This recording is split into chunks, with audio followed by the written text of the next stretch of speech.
Welcome to the latest episode of 305 Vox Populi, and today we have a treat. We're not at the studio, but we're at COHEA with Principal Carlos Alvarez. How you doing, Principal? Doing well. Appreciate you opening up your doors, man, because you talk about COHEA like it's your baby, right? Like it's yours, and the stories that you would share with me during our time on the council were so special. So just being here feels pretty cool. I know our team, this is one of their first times walking into this building. They were like, wow, this is like, we got to start filming more in here. So, but Carlos, something that happened recently, we wanted to kick it off with that, right? You were serving on the town council, you were the vice mayor, one of the most popular members of our dais, right? Let's be real. I mean, you would always, your two elections, almost 70% of the vote you got, which is unheard of. One of the most talented members in the history of our dais.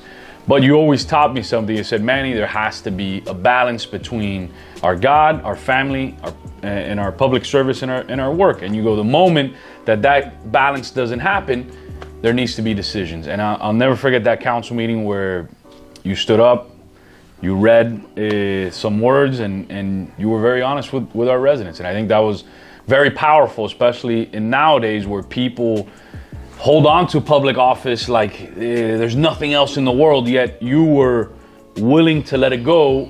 There's people out there that run for office 20 times and they never get it.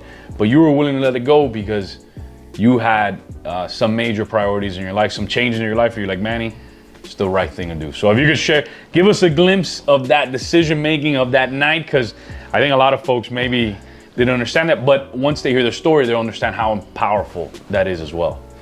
Well, and I attribute a multitude of different factors that led to that decision, with one of them really being the primary one, right? I've always felt deep in my heart, from the bottom of my heart, right, that my calling is education. And in 2008, when I had the opportunity to open the school to really help the students in Hialeah, and the way that we wanted to help them through this specific model was to increase graduation rates.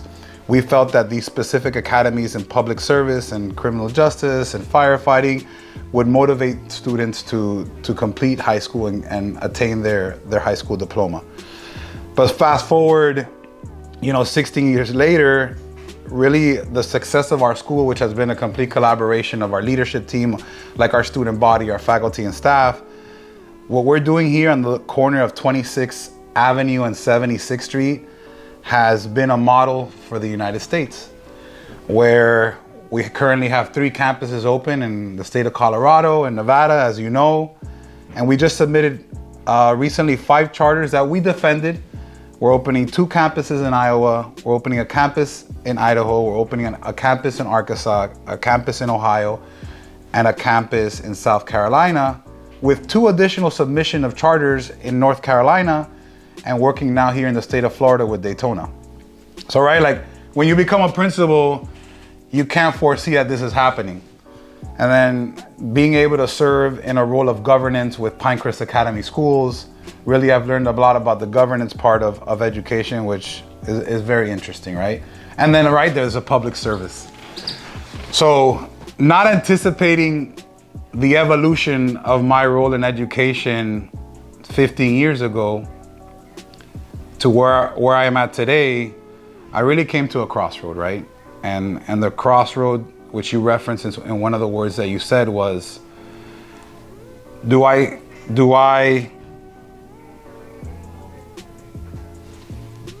surrender, right, on a Tuesday afternoon, spending time with my daughters?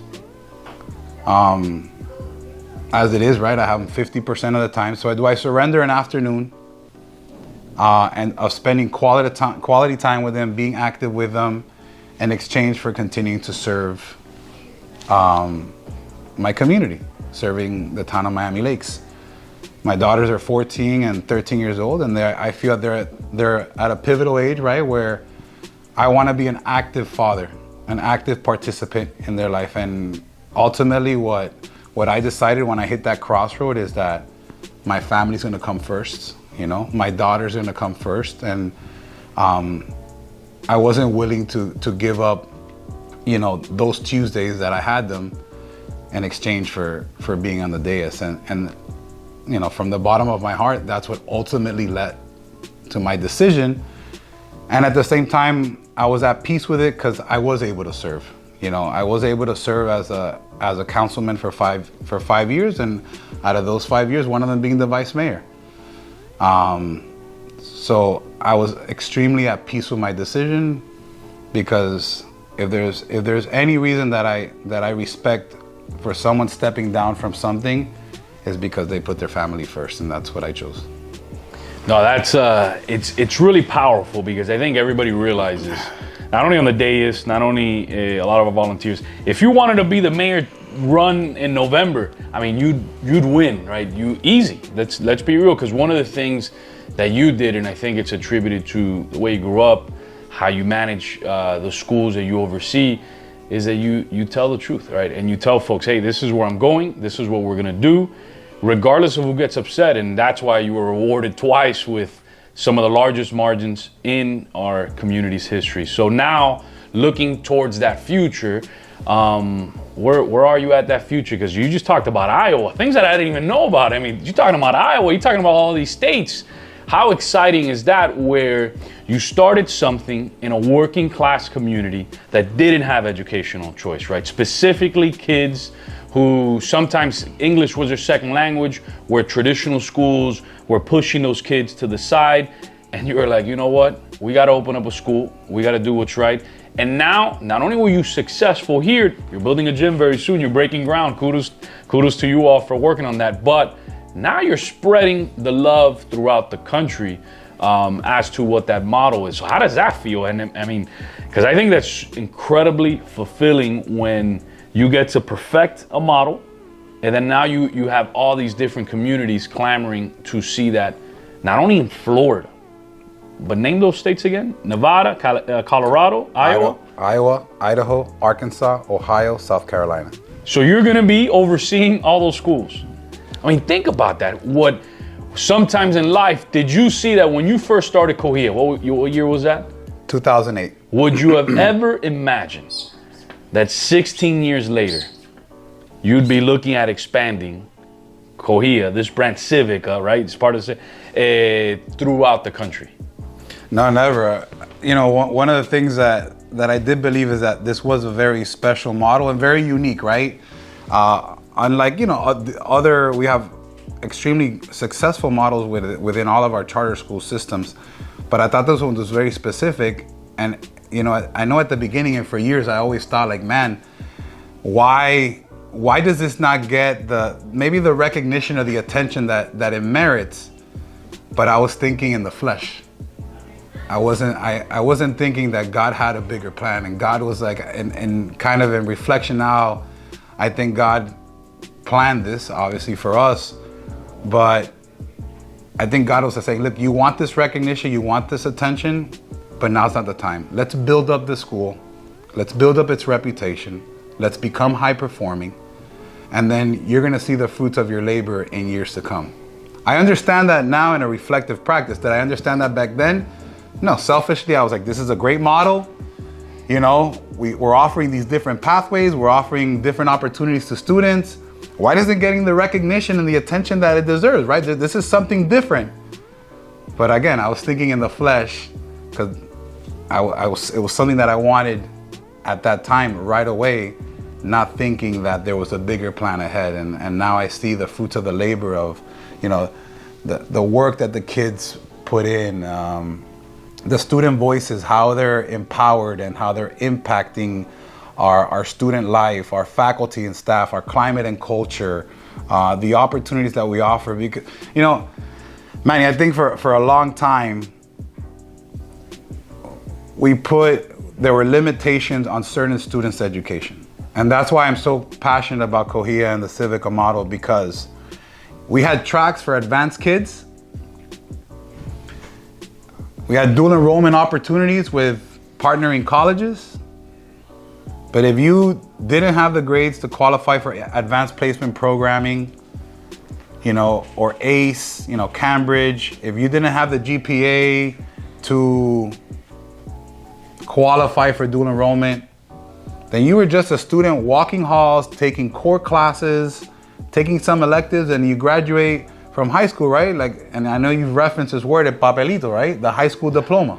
Yeah. And then you walk out into the real world with nothing. And what I love about COHEA and the Civica model is that every student that graduates and walks through these doors graduates with a skill set, should they choose to apply it in the real world or not. And through our academies and our pathways, you know, even though we push and we motivate students to be college bound, we also give opportunities for students that may not be college bound to be, you know what, career ready. And how can you be career ready? Well, through an alignment of different academies and pathways that students get to take in high school, get to explore them in middle school, and then position themselves to earn an industry certification where they graduate from high school. Hey, I'm certified to be an ambulance driver. I'm certified to be a nursing assistant.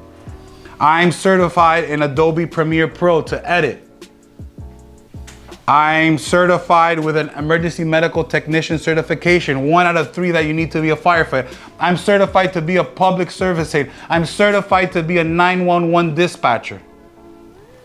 And what we don't realize is that these certifications that get these kids foot in the door in these careers have also motivated them to pursue college and get a higher degree, to be in that workforce that they love, that they enjoy being in, that they're passionate about, that they love.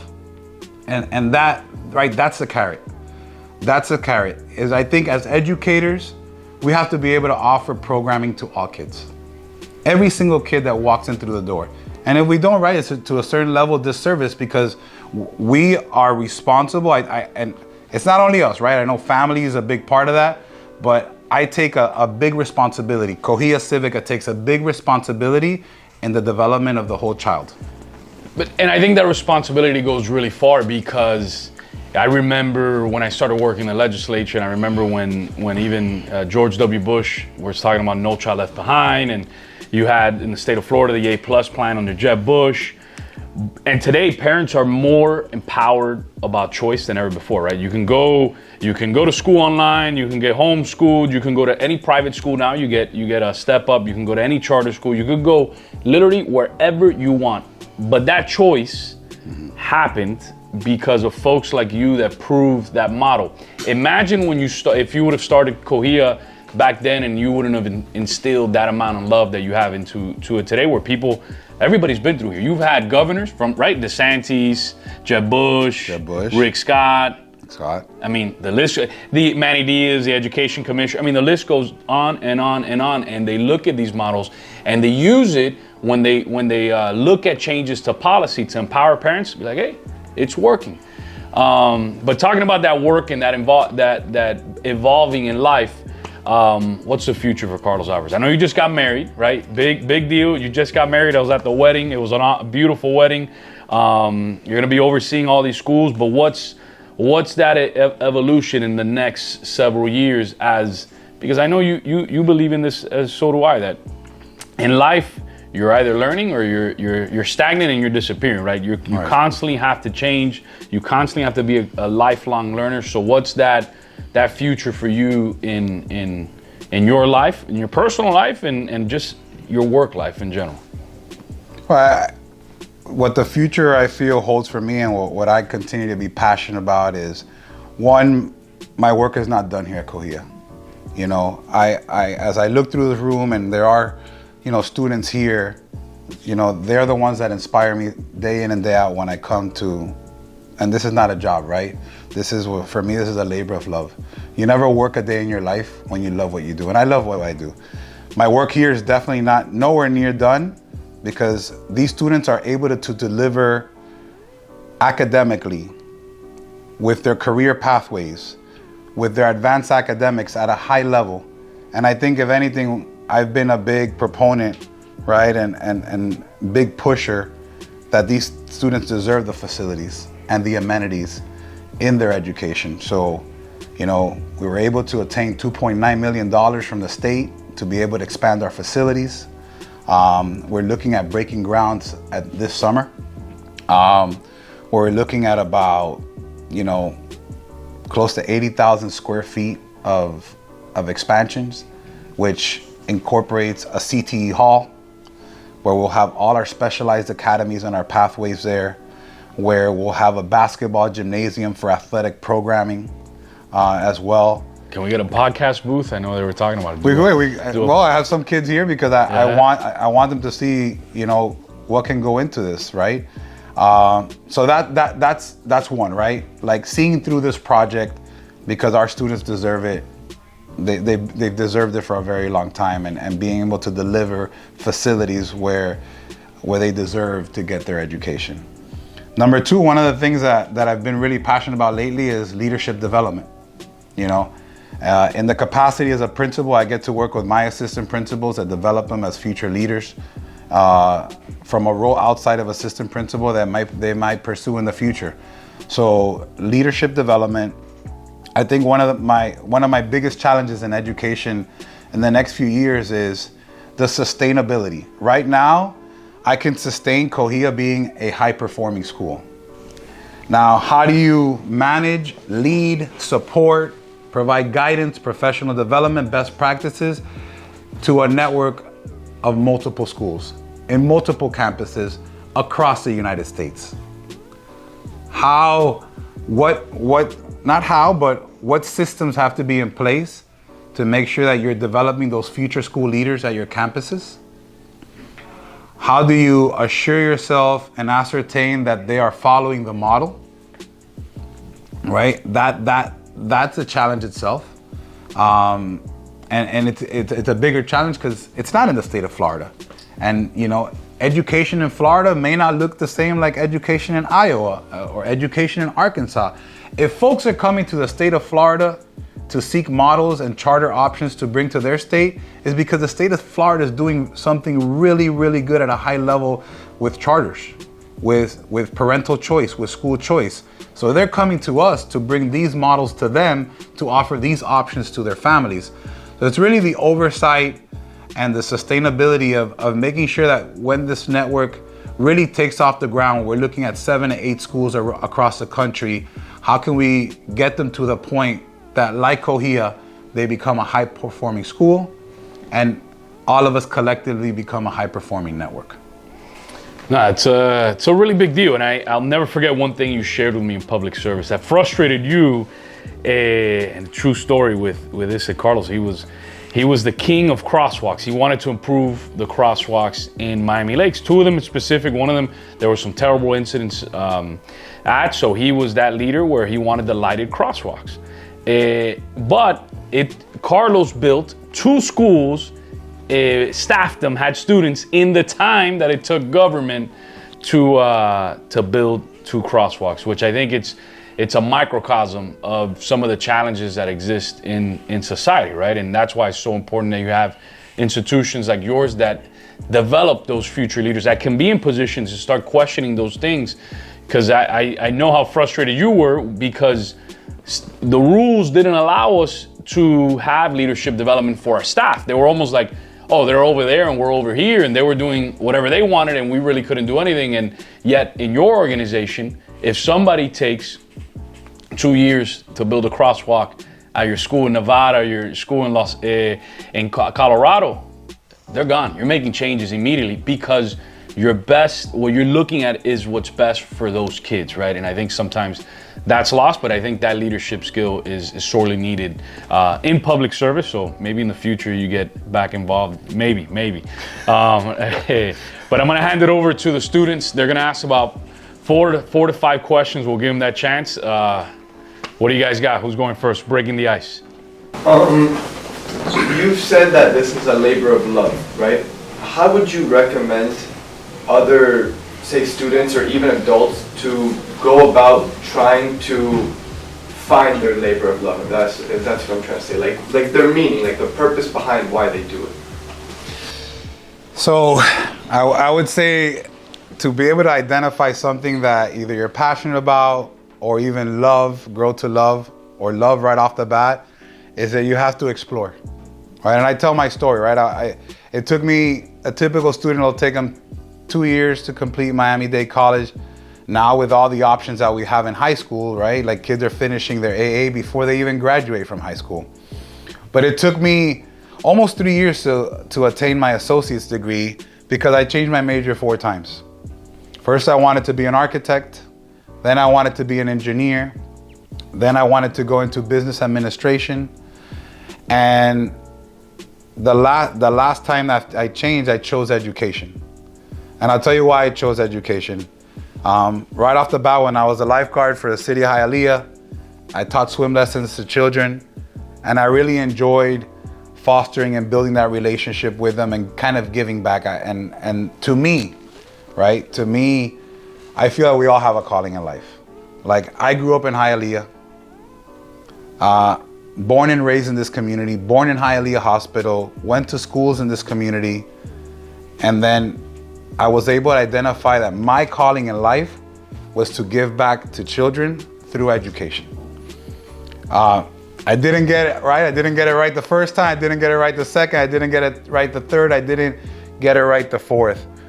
But if you can find anything that you're passionate about, anything that you enjoy, anything that you like that can grow to love, or that you can grow into love right away, you will be so successful in life because it's something that you love to do. And it doesn't become like, sometimes jobs become jobs. Wake up in the morning, I gotta go here. No, when you wake up every morning and you're blessed with the opportunity to do something that you love to do, that's gonna inspire you and it's gonna drive you to be extremely successful. Brent, what do you got? Already? So, making that switch, what was the hardest, thing to, I guess, accommodate to? Like, what was the hardest thing to basically get used to when you first started here at COHEA? Well, I think the hardest thing by far when I got here was I got hired after 4th of July weekend. I showed up the first day of work as a principal, and I had a few questions my first day. How many students are enrolled? My answer was 0. How many teachers have we hired? My answer was 0. Where's all the curriculum that we've purchased? We haven't purchased anything. When is the building gonna be ready? It won't be ready the first day of school. So quickly, the biggest challenge when I was hired as a principal was to be proactive, go into problem-solving mode, recruit students, hire teachers, purchase curriculum, and find a place to house all the students that we're gonna enroll, because we would not have a certificate of occupancy for this building the first day of school. In about a month and a week, I had to do that. In about 5 weeks, all that had to be done. The first thing I learned is about, if I'm at a park, there's partners. I reached out to the fire department. I used the classroom in the fire station. I reached out to the library in the city of Hialeah. I used the library as a classroom because the public library didn't open till 3 o'clock. I reached out to the Education and Community Services Department in the city of Hialeah, that they run all their after-school programming and their summer camps. I used their conference room. I reached out to the city of Hialeah Police Department. I used their roll call room. That first year, in 5 weeks, we were able to enroll 90 kids, open our doors, not physically here, but we were able to get those 4, 5 classrooms to get the school off the ground, and that was the birth of COHEA. Was that a challenge? Right. Right. There's no training in this. It's like, congratulations, you're the principal. Here's what you inherit. And then you automatically had to go into problem-solving mode, but that was the story. I worked out of an office in the library, making phone calls, going throughout the community, putting hangers on doors, sending mailers out. We were able to recruit in 5 weeks like 90 kids and hire and be fully staffed for the first day and temporarily house our students through our joint partnership in different city facilities. And so far in your whole career, what has been your so far greatest achievement thus far?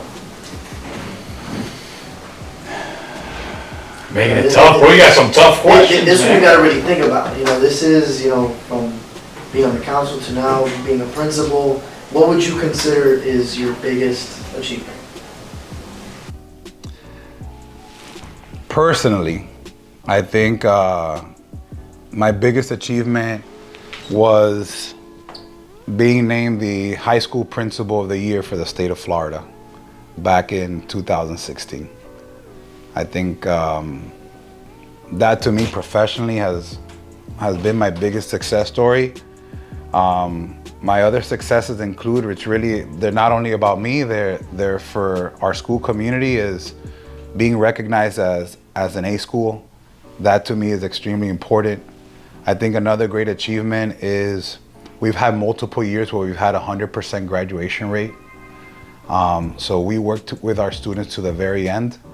And something that I aspire in my career that I have not attained, but will continue working hard to achieve that, is to be named a Blue Ribbon School of Excellence, which is the highest recognition that you can get in this country in education through Washington, D.C., is being a Blue Ribbon School of Excellence. Numerous of our schools have achieved it already, but that's one achievement that I look forward to continue working hard and bring that home, because at that point you are recognized nationally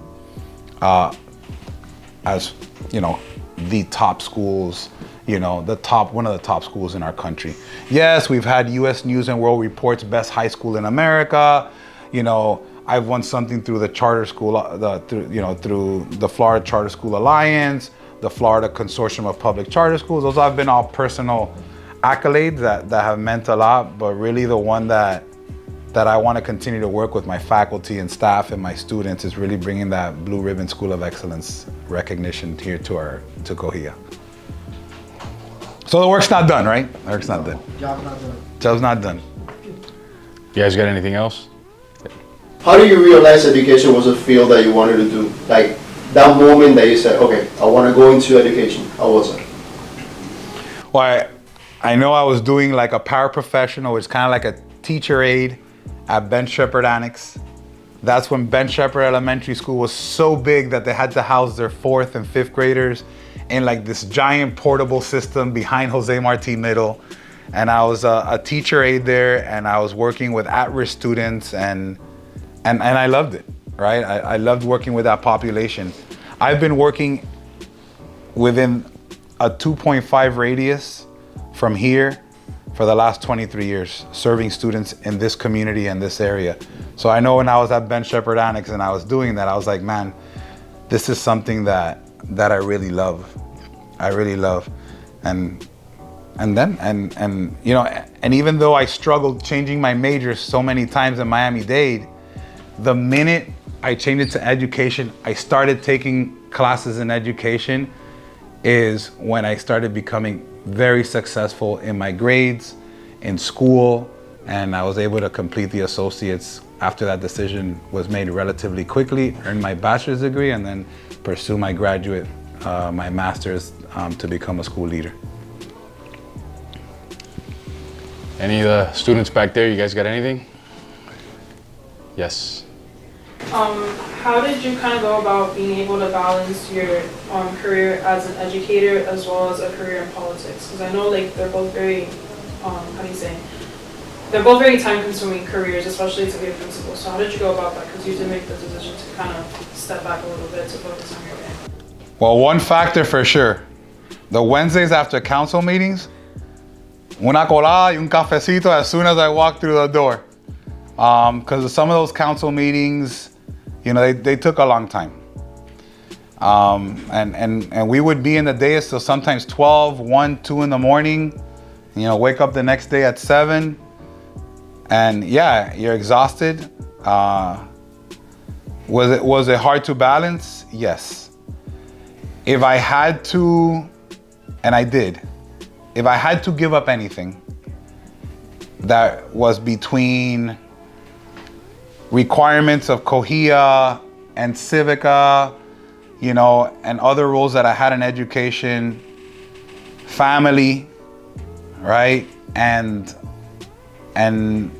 being a council member, the limitations that I had upon myself is that I wouldn't be able to be as active in Miami Lakes, in community events, in ribbon cutting ceremonies. And really when these schools started taking off, that became very challenging. So, you know, I did give my word that I would continue to serve, you know, obviously on the dais and go to my meetings and stuff like that. But Catherine, it was really challenging to balance all that out, right? It's like anything. If you put too much on your plate, right, like something's gonna give, right? This is my career. This is what we've built. And that was never a non-negotiable. And I never wanted to fail in Miami Lakes. There's only 24 hours in a day, right? So there's only, so was it, would I say that was extremely challenging? I would say yes. I would say definitely yes, because something had to give. Sometimes I wouldn't see my daughters in the afternoon because I had to go to a council meeting, or I had to go to a special event, or I had to go to this. So yes, sacrifices were made, but ultimately, you know, I got to a point in my career last November where, you know, I came to that crossroads and understood that I fully understood and was humbled and at peace with the decision that had to be made. And I continue to support Manny with all his endeavors and everything. And, you know, we've always been friends before the dais, and we'll continue to be friends after the dais. This is a lifelong friendship. 100%. Appreciate that, man. Anyone else? Any other students? You guys are good. So Carlos, we turn it over to you. You get to ask a couple questions of me. So now you're the interviewer. So you get to ask questions of me, the team, anything you want. It's all on the table. We give you two shots at it. All right. I have one for you, right? And in the realm of education. So one of the things that I've seen that you've really been passionate about the last few years is really your hunger and your quest for knowledge, and how you've worked on getting your graduate degree, how you're currently seeking your doctoral.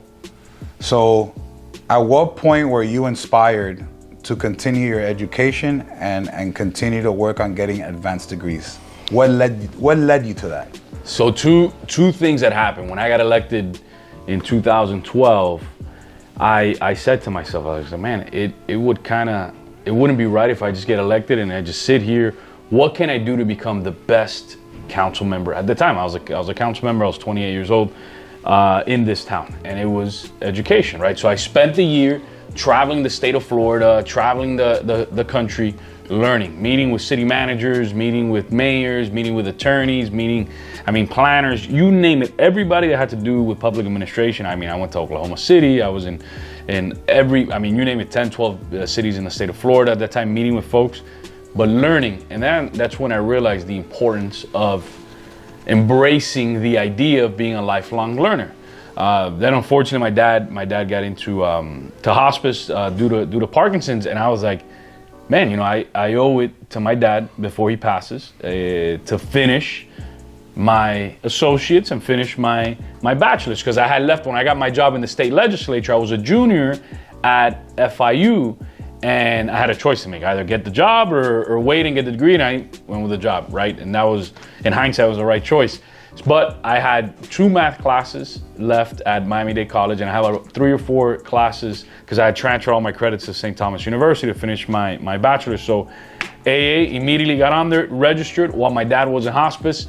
Did the 2 classes. I didn't remember math, but I had to study, stayed up to 3 o'clock in the morning many times, passed it. Got my AA. My dad was able to see it. He was in hospice, but he was there and he was able to see it. Then I was like, you know what? the doctor had said, your dad might be in hospice a couple more months. So I was like, I did the math. I was like, you know what? If I take the 4 classes a semester, I can finish before he passes.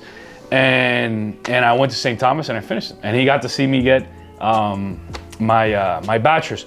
Unfortunately, he passed away a couple months after that, but I know he left in peace because that was something that was always really important to him.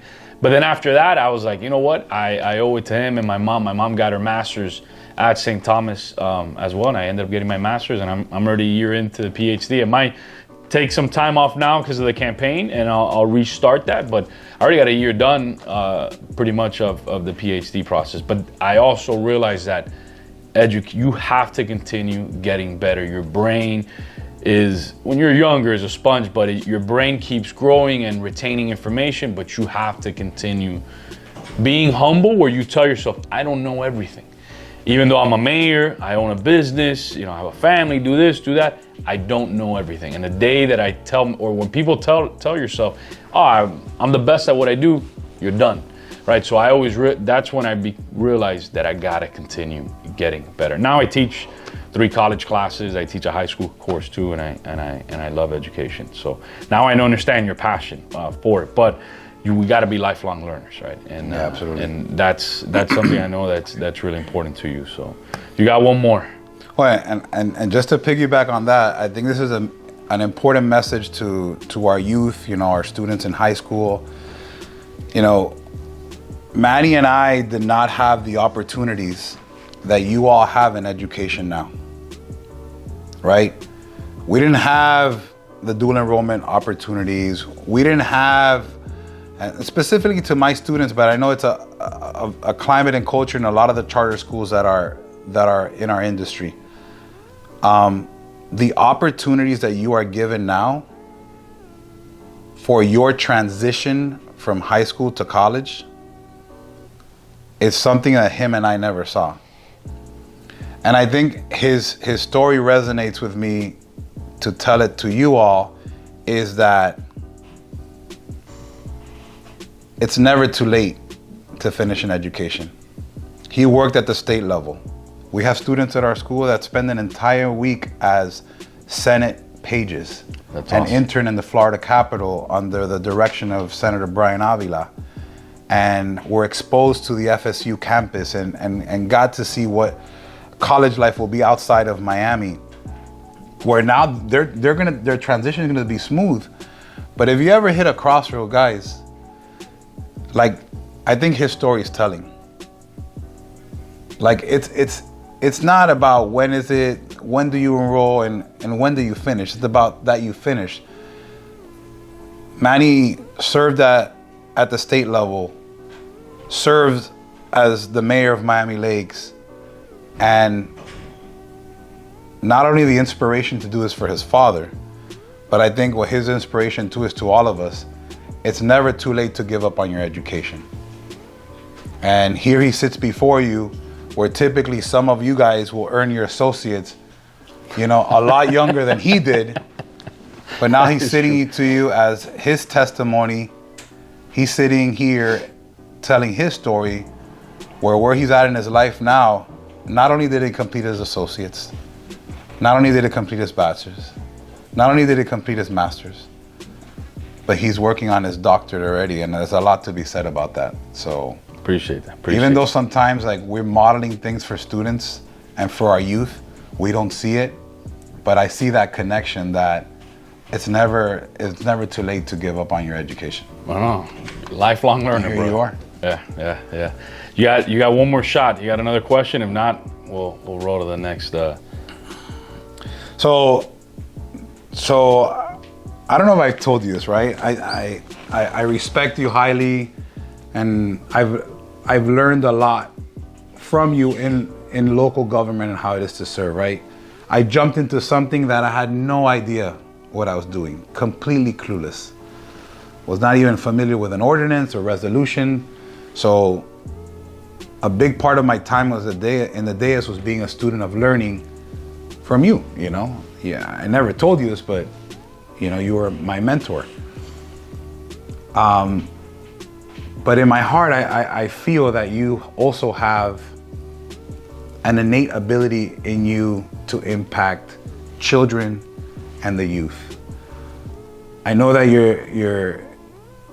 you're pursuing to, to be the next Miami-Dade County mayor, and on behalf of COHEA and all our faculty, staff, and students, we'll be rooting for you.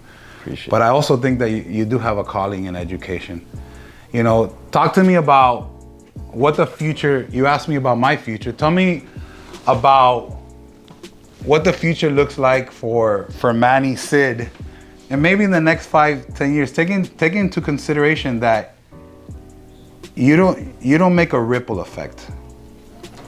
You are like a cannonball into a lake in education. Tell me what you've maybe thought about of how you can impact and get involved in education, or if it's even something you've thought about in the next 5 to 10 years of your life.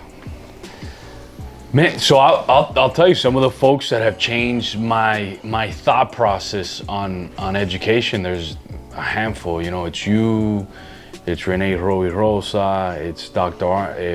Armstrong at St. Thomas, Fern Vasquez, people that have instilled in me this rejuvenation where, man, there's people who care. Like your passion for education is amazing. When we were growing up, and this is sometimes the kids take it for granted. You were a principal and you really didn't run the school. You had a district, a region, you had a district, you had a superintendent, you had school board members, and you were just there managing, whatever. But I see you're the CEO of an organization, right? An organization that has how many employees? 75. Just here, but throughout the country. Nearly close to 200. Yeah, think about that, man. So your impact is, you talked about that ripple effect, the cannonball. So that's something that has inspired me. So look, right now I'm running for county mayor. I do have a philosophy. Not everybody agrees with this. I believe in burning the boats, right? There's no plan Bs, right? It's like the Vikings back in the days. One of the reasons they were so successful is because when they got to the shores, one of their commanders sometimes would burn all their boats, because then the warriors would fight that much harder. There's a book on that talking about burning the boats. So right now my boats are burned. I'm running for county mayor, everything else. But I will say the day that I am done with public service, 100%, I want to delve into the educational side. I really enjoy it. I enjoy teaching at St. Thomas. It's a lot of fun. I'm teaching 3 classes now. I enjoy teach a class at Hareb. It's really fun. But you're right, you make that impact. And I'll share with you a quick story. One of my students in my entrepreneurship class, I require that the kids open up a savings account at Bank United. They do it for free. Bank United opens up a savings account. They give you the money for $25.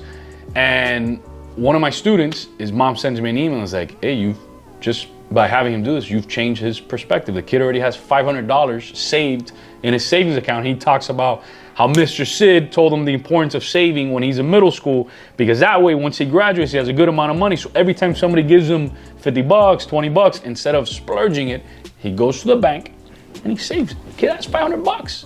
And the mom sends me that, and I'm like, man, that's so amazing, the impact that you can have on a human being. So I can only imagine on your level where you've impacted thousands and thousands of students. And I saw it. I remember during the elections, people were like, man, we love you. What you did for my kids, nobody else did. So that's something that outside of public service, 100%. And you'll be one of the first phone calls. You'll be the first phone call that I make in the future of education. But Carlos, now to wrap it up. And a couple, just to bring this all together, and as we wrap up this podcast, I just want folks to realize how God works in mysterious ways. Right down the street is Ben Shepherd. Literally, we're on 24th Avenue, right there. Ben Shepherd had an issue with, Carlos talked about it, overcrowding back then, and they had to resolver. They had to figure out ways to provide services, and Carlos was one of those folks.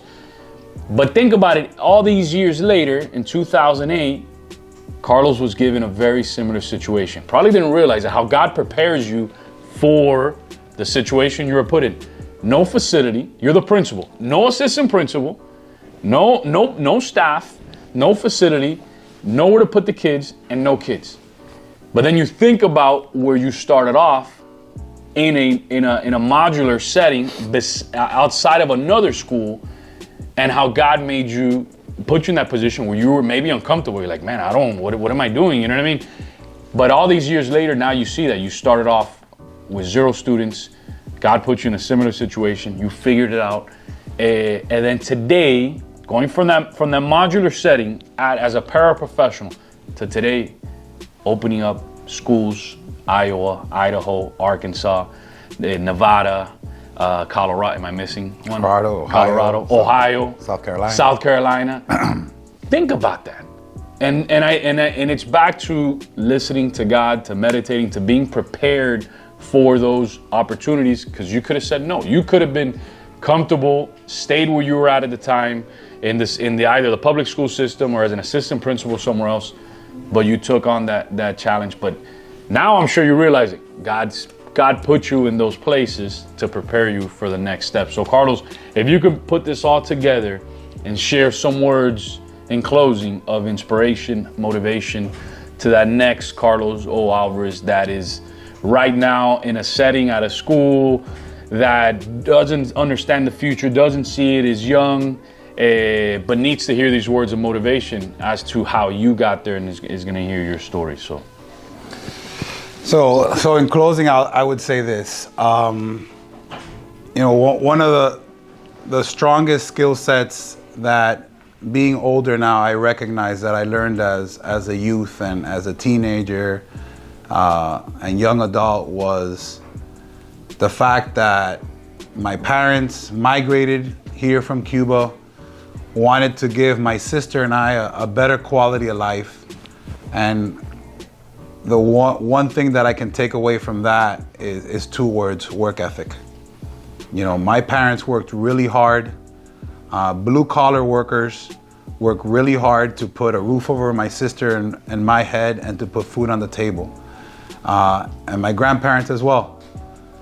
So one thing that I learned from them is that tenacity and that strong work ethic, where 2 things to that. If you can find something that you're passionate about, that you love, and you work really hard and have strong work ethic, determination, don't worry about your failures, because they're gonna come. And in life, we're not measured by how many times we fall down, we're measured by how many times we get back up. It will drive you to be successful in whatever industry you may be. I'm blessed to be able to give back in the field of education.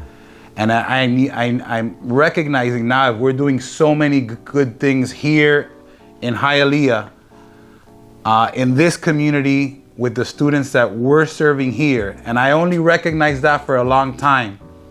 And lately, the last few years, I recognize that if we can do good things for kids and provide good educational options that will make them successful when they walk out into society and to their different communities, if we can augment that from this community here in Hialeah and do the same thing and replicate that in Colorado, in Nevada, in Iowa, in Idaho, in Arkansas, in South Carolina,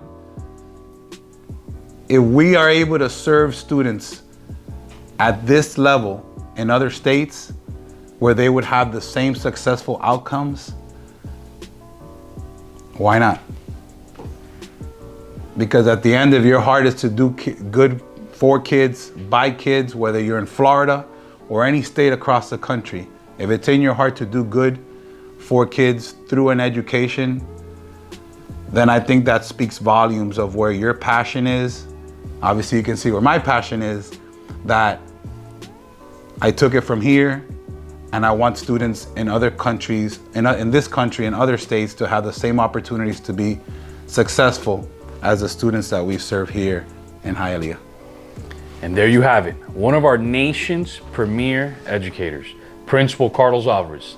Tune in next Wednesday on YouTube, Instagram, Facebook, and X.